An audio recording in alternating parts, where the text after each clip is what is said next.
मुझे इस बात की खुशी है कि मुफ्ती साहब ने भी मान लिया कि नेचर में कोई इंसाफ नहीं है।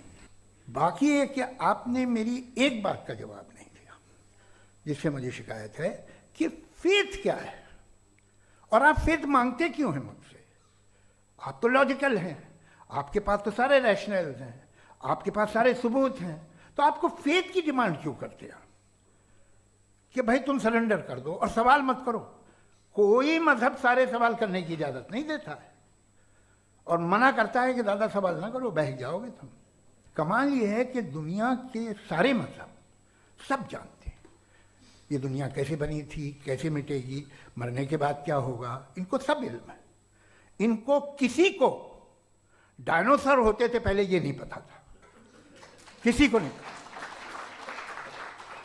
किसी भी दुनिया की मजहबी किताब में डायनासोर का जिक्र नहीं है। जिस दुनिया में आप बैठे हैं सर, ये हॉल जो है, ये इलेक्ट्रिसिटी जो है, ये माइक जो है, जिस हवाई जहाज से आप आए थे, वो जिस कार से आप यहाँ आए हैं, ये सब उन लोगों की बनाई हुई है जिन्होंने सवाल किए थे। ये दुनिया जिसमें आप आज आराम से हैं, ये उन लोगों की बनाई है कि जिन्होंने सवाल किए थे और हर स्टेज पे इन सवालों को मकरूह कहा गया था, गलत कहा गया था। तो आज जो बातें आपके जहन से बिल्कुल परे हैं और आप हैरान होते उन्हें देख के, एक वक्त आएगा कि मामूली लगेंगे। और हुआ है, आपकी इंसानी तारीख ही है। इतनी जल्दी सारे फैसले आप मत कर लीजिए, थोड़ा ये ह्यूमिलिटी रखिए कि भाई ये हमें नहीं मालूम। ये कहने में क्या आ रहा है, ये यूनिवर्स कहाँ तक फैली, ये कब से है और कब तक रहेगी, हमें नहीं मालूम। आपने फैसला कर लिया कब बनी। ये आपके हिसाब से कोई 14 बिलियन ईयर बनी जो समझा जाता है। उससे पहले हजारों करोड़ों अरबों साल तक खुदा बैठा क्या कर रहा था, खामोश बैठा था, ऐसे ही जमाइयाँ ले रहा था। फिर उसे आइडिया आया, यार एक काम करते, वक्त अच्छा गुजर जाएगा, यूनिवर्स बनाते।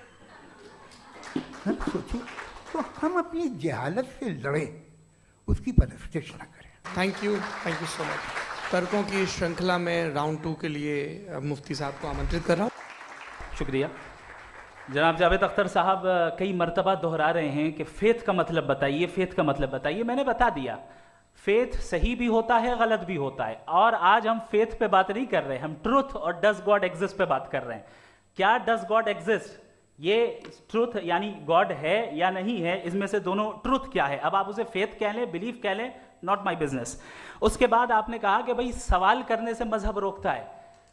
मैं कहता हूं जो रोकता है वो रोकता होगा, मैं नहीं रोकता।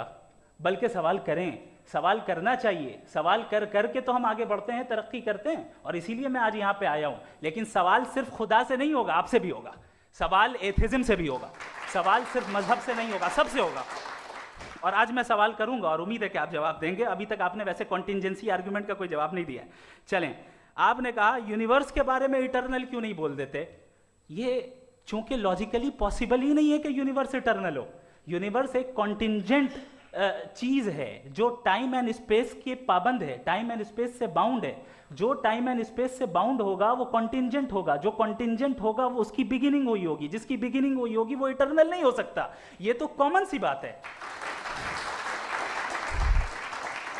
आपने कहा कि किसी मजहबी किताब में डायनासोर का जिक्र नहीं है। अफसोस कि आज तक किसी मैथमेटिक्स की किताब में मुझे डायनासोर का जिक्र नहीं मिला। तो इसका मतलब मैथमेटिक्स की किताब बेकार है? नहीं, उसका वो टॉपिक नहीं है। रेवलेशन का और मजहबी किताबों का टॉपिक ये नहीं है कि आपको आके बताए साइकिल कैसे बनाते हैं, या आकर ये बताएं कि जो है डायनासोर कब था। वो तो मोरालिटी सिखाने आया है, गॉड के बारे में बताने आया, नॉन फिजिकल रियलिटी की हकीकत को सिखाने के लिए आया। रिलीजियन साइंस को रोकता है? नहीं रोकता। अगर रोकता है तो गलत करता है। रिलीजियन साइंटिज्म को रोकता है, जिसमें हमारे जावेद साहब मुब्तला हैं। साइंस और साइंटिज्म में फर्क है। साइंटिज्म यह है कि आप समझें कि साइंस और साइंटिफिक मेथोडोलॉजी ये नॉलेज को हासिल करने का वाहिद सोर्स ऑफ नॉलेज है। यह है साइंटिज्म।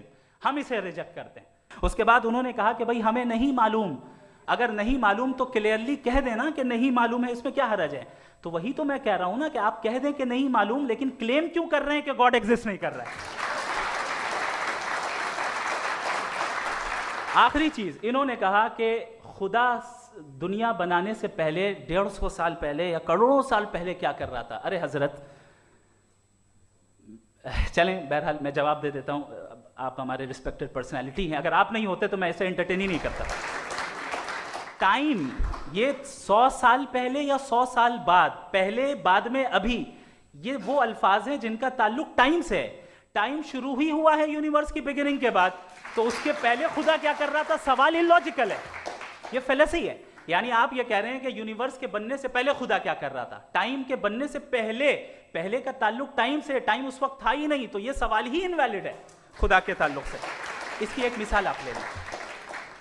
एक कार है, एक साहब ने देखा कि भाई कार जो है उसके व्हील्स कितने अच्छे लगे हुए हैं, सही जगह पे, स्टीयरिंग जो है कितने अच्छे जगह पे लगी हुई, और सीट्स कितने वेल डिजाइंड है, कितनी प्रिसाइजली ये कार काम कर रही है, तो जरूर कोई ना कोई इसे क्रिएट किया है, किसी ने क्रिएट किया है। अब जावेद साहब आए और कह रहे जनाब बोनेट खोलिए, इसमें इंजन है।